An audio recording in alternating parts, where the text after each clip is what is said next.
Yo, what's up mga pare? Ito na naman tayo. Tambay na naman dito, par. Ang tagal na naman yung natin dito, pero posibleng di ito mga bay.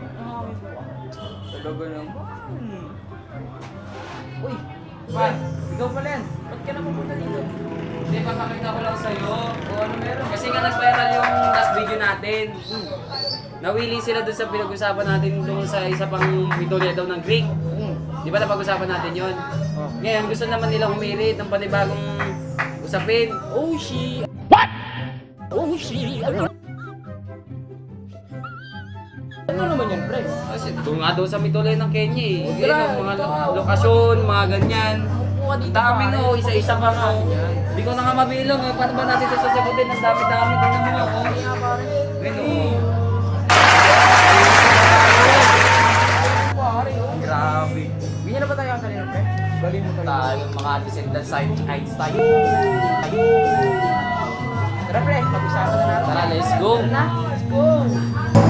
Kami po pala ang team Yeezy!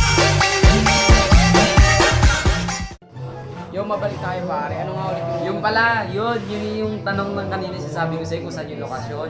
Ito yung sabi ni Christine Pacuetes. Sabi niya dito, sa po daw na kalocate ang East Africa. Ganito kasi yan pare. Madali lang naman na tanongin. Napaka-simpleng question lang yun. Napaka-simpleng question lang yun. Yeah, boy. Para sa akin, di ba? Sige, ikaw na. Ganito pare. Ang East Africa kasi pare, ay isa yung rehiyon sa kontinente na ang Africa. Ang East Africa kasi pare, ay matatagpuan ito sa silangang bahagi ng kontinente. Malapit ito sa dagat ng mga Arabo at ang bahura ng hindi ka na niya mahal. Oh, shit! Bars! Nakakasama ng loob. Tapos ito pala yung yung pangalawang tanong ni James Patrick Luca. Ano daw yung mga ginagamit nilang lengguwahe sa East Africa. Siyempre maraming mga bansa yun, di ba? Iba-iba din ang wika nun. Ay, sakto pare. Kaya nga. Nag-aaral ako dyan. Uy, pinag-aralan mo talaga? Talaga saktong-sakto pala to. Ang tanong na to. Sige. Ito, ang una dyan ay ang Swahili. Swahili. Ito ang pangunahing wika rito. Okay? Ah. Ang pangalawa naman ay Amharic.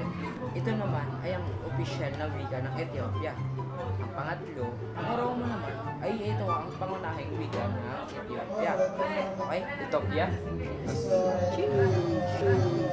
Ang pangapat, Somali. At tanongin mo ako, ano ang Somali? Wika yun eh. Ang Somali ay ang pangunahing wika ng Somalia. Somali. Ang panghuli, ang Kikuyu. Ang Kikuyu ay ang pangunahing wika sa Kenya. Napaka-busy naman ang mga tanong mo pare. Minsan may iba ka pa mga tanong niya pare. Yo pare, may nakahanda namang katanungan para sa dito. Sabi ng isa nating points. Paano nga daw ba ng mga tao dito? Yan ay inihanda ni Nerdo Ebon. Oy, Kaya mo ba sagutin? Mati, syempre naman. Dapat yung mga ganyang bagay pinaghahandaan. Ito nga yung sagot dyan, Daniela Ebon, shoutout sa'yo. Syempre naman, kakaiba ang pamumuhay nila sa East Africa. Kasi ang East Africa ay binubuo ng mga iba't ibang bansa. Especially dun sa mga naninirahan dun. Tsaka, ang bawat pamumuhay nila ay sumasalamin sa kanilang kultura, tradisyon, at buhay ng mga tao. Ang pare. Hindi pa, meron pa dyan. At ang kanilang mga tradisyonal na komunidad ay nakatira malapit sa kanilang mga ninuno na nasasangutan ng mga ritual, seremonya at pagdiwang. Yan ang kanilang pamumuhay doon. Yun ang sagot dyan.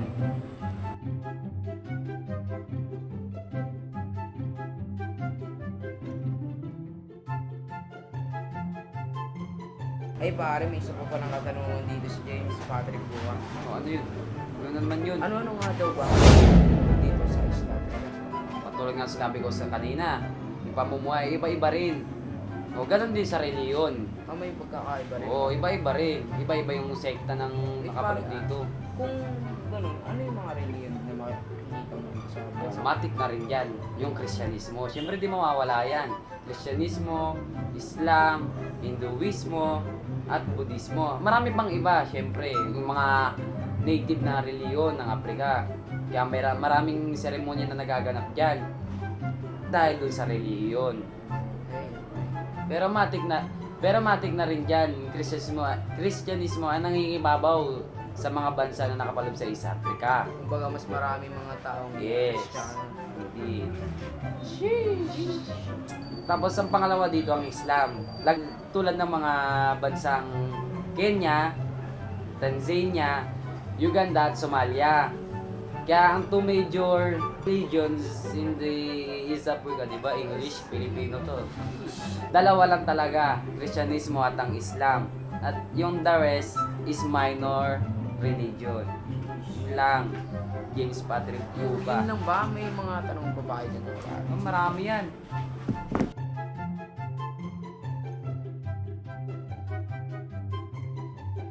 Tapos ito naman, par. Panibagong tanong. Yun na naman sa mga tanong-tanong. Kaya nga eh. Aming tanong eh. Mention ko kaya to. Shoutout sa'yo, Jervin Cabilis. Ito yung iyong tanong na masasagutan ni Pogi. Sheesh. I don't think that they understand. Ito yung tanong niya, bye. Ano daw yung kalagayan ng edukasyon? O, di ba? Kaya lang tanong niya. Ano daw yung kalagayan ng edukasyon sa East Africa? Ganun to kasi yan mga para. Mahabang ano yun eh. Mahabang sagot para dyan. Kumbaga, eto na lang. May sinulat ako kanina tungkol dyan. Ha? Edukasyon kasi mga par doon sa sinabi niya na tinanong. Oo. Ay tinuturing na isang mahalagang karapatan at isang paraan upang malabanan ang kahirapan at magpatulong ng kapayapaan at pagunlad. Ay, oo. Yun din. Ganito na. So magpo-focus muna tayo sa Kenya. Kanya pala eh. Ang Kenya ay naglalaan talaga ng malaking porsyento ng kanilang pambansang budget para sa edukasyon. Ngunit sa lahat ng kanilang ginawa ay kulang pa rin dahil kulang sila sa mga guro, mga pasilidad at mga materyales sa pagtuturo. So yun lang naman yung masasabi ko sa tanong. Padali no? Sheesh! Tatamas.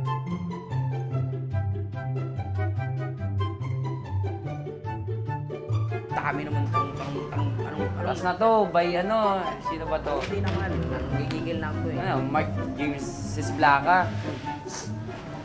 Sabi niya dito, ano daw yung kultura sa East Africa?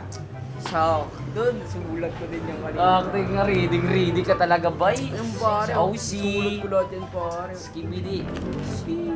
Nako talaga, wala Ganito. makakatalo kay Hemyo. Ang kultura mula dito ay nakabatay sa relihiyong Islam. Okay, maliwanag ba? Islam na, hindi na sa... Take note, ang kultura rito ay nakabatay sa relihiyong Islam. Islam. Islam. So, ang kanilang pagkain ay madalas ng mga butil, tubers, isda, tinapay, mga beans, nails at manok. Hindi sila kumakain ng baboy dulot ng impluensya ng mga Muslim. Okay? Goods ba? Lakas nila mga par. Sila ay hindi kumakain ng mga baboy kasi ito ay impluensya ng mga Muslim. Bawal sila kumain ng baboy kasi ano nga ni. Pupunta sila sa impyerno. Hindi sila mapunta sa langit. Di sila...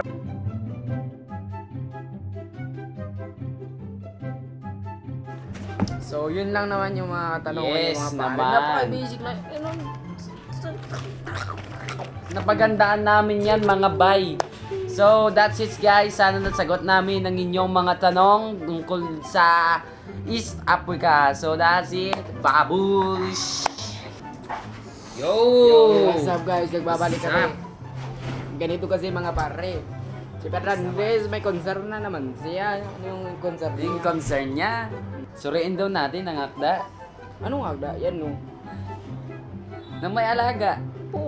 Mukhang maganda yan ah. Galing sa Africa. Yung mga sinagot natin nung nakaraan pare. Oo. Ganda naman Yung yan. mga piyasagutan natin ni Sierra, no? May madali man lang yun. Ay, Sige. sasagutan natin ng madali. Pakita mo sila lang gano'ng kadali. Ganito kasi yan. So, bago natin simulan ng pagsusuri, ay papakita namin sa inyo kung anong kalagahan ng akda na ito sa ating sarili at ipapaliwanag ito ni Boss. Yeah. Ang kahalaga ng akda para sa sarili, ipinapakita dito sa kwento ang mga hamon ng mga taong kinakaharap ang kahirapan tulad ng kahirapan sa pagkain at kawalan ng mga resources sa paggamitan. Ang lipunan naman, ang kahalaga ng akda sa lipunan sa kwento ay pinapakita ang kahalaga ng pagtutulungan sa pamamayanan at pagsuporta sa isa't isa sa anumang oras ng pangangailangan. It's pare. Yeah. Sa daigdig naman, ang kahalaga ng akda sa daigdig ay pinapakita sa atin na tayo ay maging mapagpahalaga at maging mapagmahal sa mga alaga nating hayop.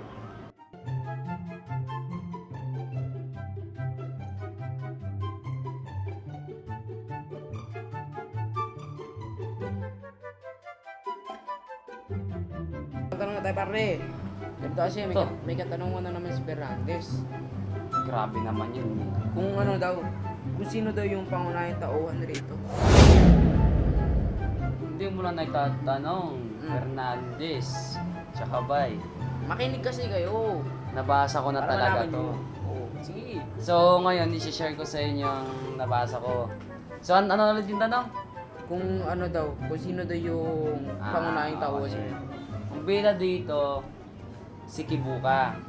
Si Kibuka ay isang mapagkakatiwalaang kawani ng Gogong Bola Headquarters. Pero nagretiro na siya dito. Si Doing the Kibuka, things that I never would know. Treat me like Ortiz. Don't get me dirty. Love on me. si Kibuka nag-alaga ng biik na ibinigay ng kanyang apo. Kalaunan ay napamahal siya dito. So, ibibigyan natin ng kanyang kalakasan at kainaan sa akdang may alaga. Ang kalakasan niya ay siya mapagkakatiwalaan, masipag, mapagmahal sa apo at sa kanyang alagang hayop. Bibigyan natin ng kanyang kainaan. Kanyang kainaan naman, negatibo siya mag-isip. Mababasa niyo yan sa kwento. Negatibo talaga siya mag-isip. Mabigat ang kalooban niya sa kanyang pagre-retiro. Isa yan. At hindi niya iniisip ang kanyang kapakanan. Yan ang kainaan niya. Mahina pala siya, no?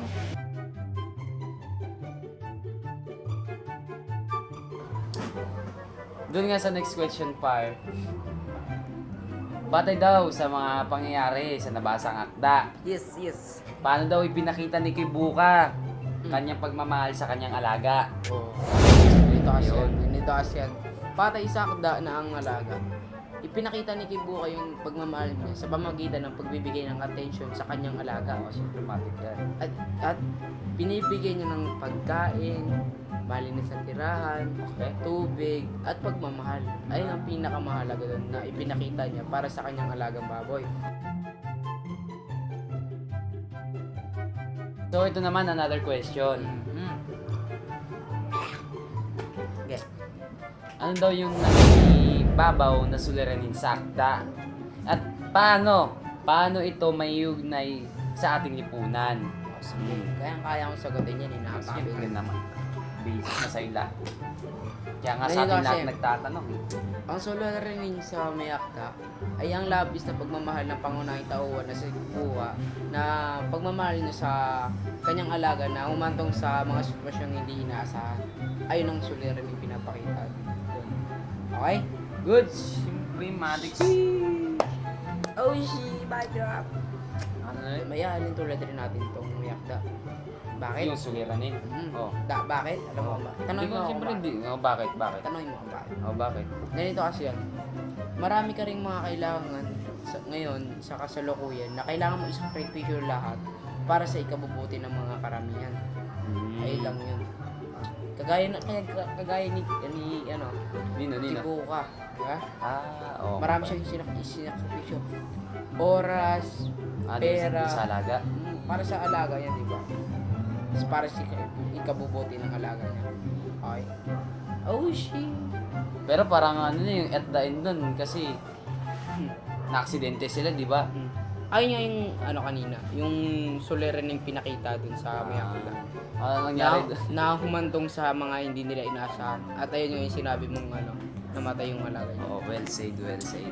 Basic! Talaga. Sa may akda, ano yung mga makatotohanan at makatotohanan na rin? Patunayan.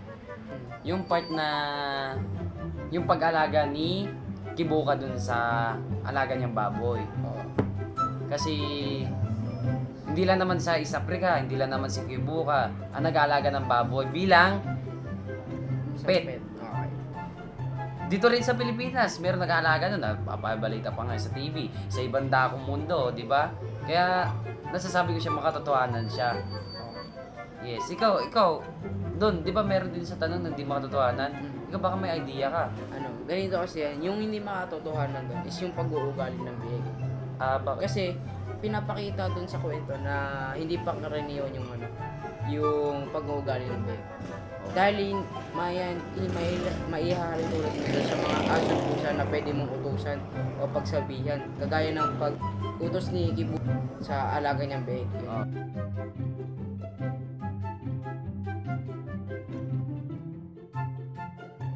Another question. Nakalagay doon sa request ni Fernandez. Kung alin? Kung kung naibigan mo daw ang wakas ng kwento. Ay, hindi. Hindi ko naibigan. Bakit yung naman?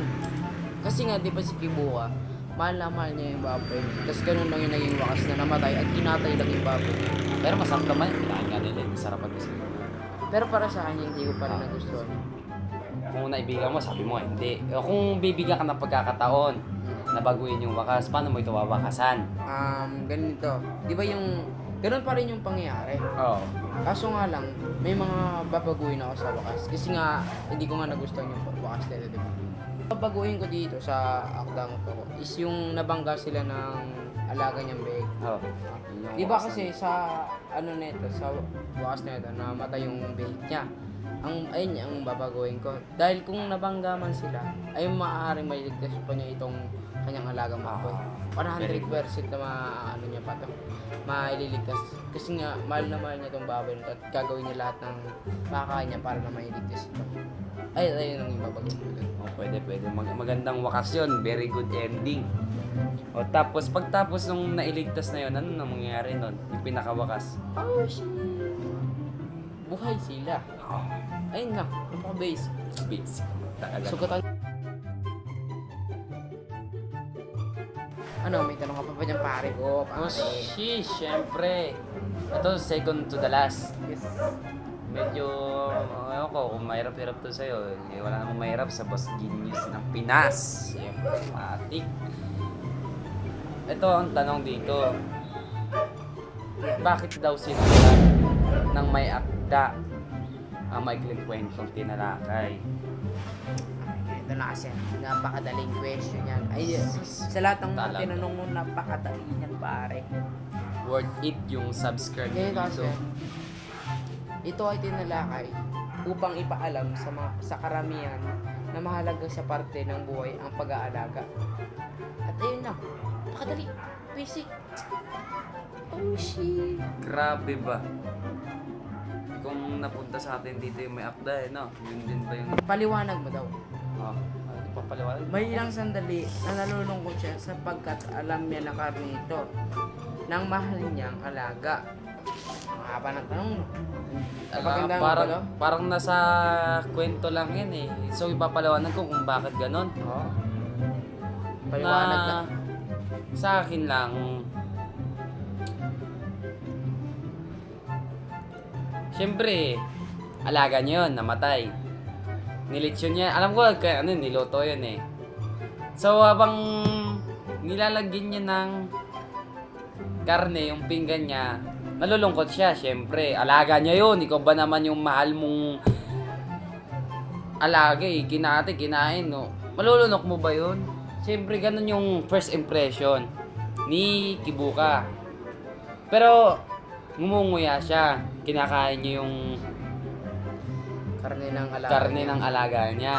So habang kalaunan, hindi niya na ito namamalayan, nasisiyahan na siya dun sa karneng iniwan ng kanyang alaga. Oh.